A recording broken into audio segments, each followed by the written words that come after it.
بسم الله الرحمن الرحيم وبه نستعين إنه خير ناصر ومعين. Assalamu alaikum wa rahmatullah. Dear brothers and sisters, I hope that you get everything you want from Amir al-Mu'mineen alayhi salam on this day. On this day, you are either Shia or Sunni. Sunnis, they don't know about Ghadir, Hadith al-Ghadir. They don't hear it, and they even live for 70 or 80 years. Although this narration was narrated in many different Sunni sources, but all their lives they might not even hear it once. لا كلمة غدير خم دي ممكن تعيش وتموت كسني عندك 70-80 سنة عمرك ما سمعت عن غدير خم دي أبدا أبدا. On the other hand, Shiites, all they know about Ghadir is the ceremony, the sweets, and that Amir al-Mu'mineen alayhi salam was chosen to be Imam. And they don't know the meaning of Imam completely. So the truth is, Sunnis don't know about Ghadir, and Shiites, the majority of them, who celebrate this day and call it the most important Eid, they don't know about it. So let's cut the chase and get to the point. Ghadir can be studied through 3 points: the context, Kalamullah, and Kalam Rasulullah. Let's start with the context. The event of Ghadir is narrated in many different Sunni and Shi'i sources, but all of them have a few things in common. The first thing is that in all sources you can find this number 90,000 to 120,000. It's the number of Hujjaj, the people who were along the way with Rasulullah on that moment when they reached Ghadir Khum, the place. The second point is Rasulullah ordered the caravan to stop at Ghadir Khum, the place, and waited for the people to gather on that place, waited for the people who had fallen behind, and waited for the people who had gone ahead to gather on that place, because he wanted to make an important announcement. Another point is, it is said that this event happened around the time of noon, which is the hottest part of day, and it is said that that day was particularly hot. So when you put these facts together, around 120,000 people were stopped at noon, the hottest time of day, in a place, and waited for all of them to be present to make an announcement. It shows that that announcement was very important. Otherwise, it's not reasonable to do so. Second point is Kalamullah. There are 2 verses, 2 ayahs revealed to Rasulullah sallallahu alayhi wa sallam on that day. One revealed before the event of Ghadir, and the other one revealed after the event.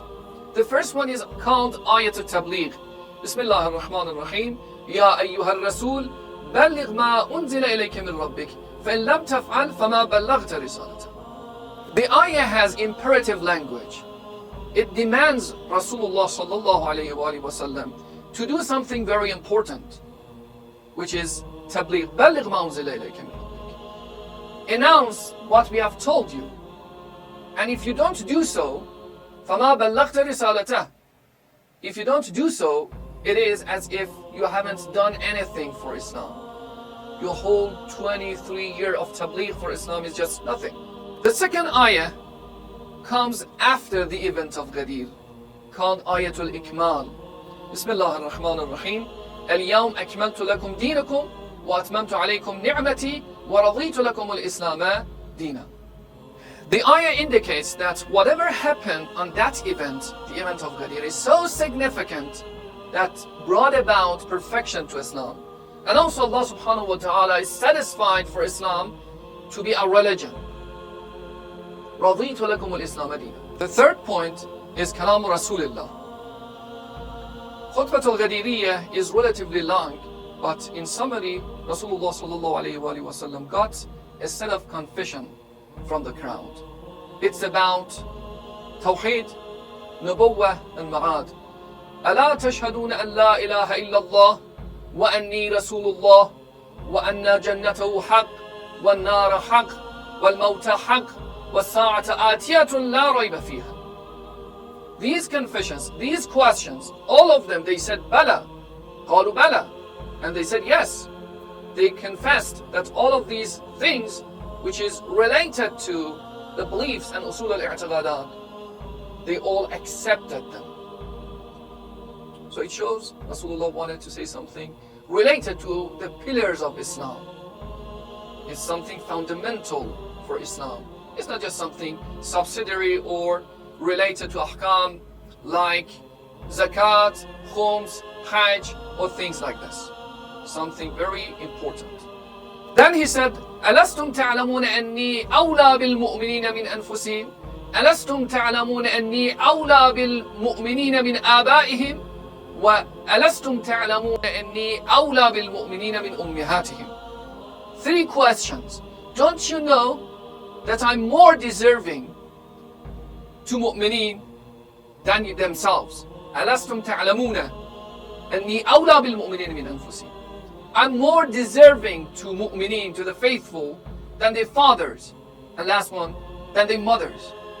And every time they said, yes, O Rasulullah, you're awla. So the confession is related to the leadership.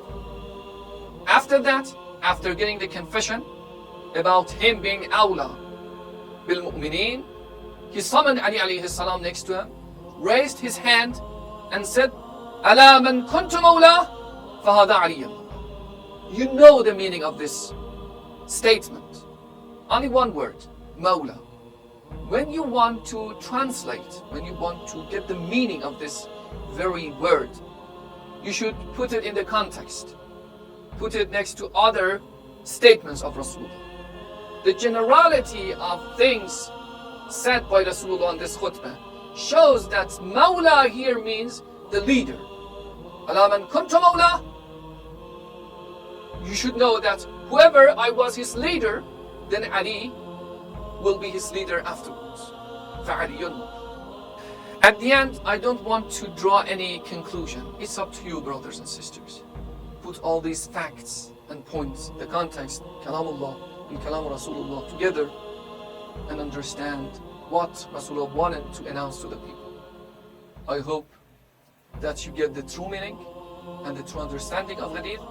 Wassalamu ala man ittaba'a al-huda.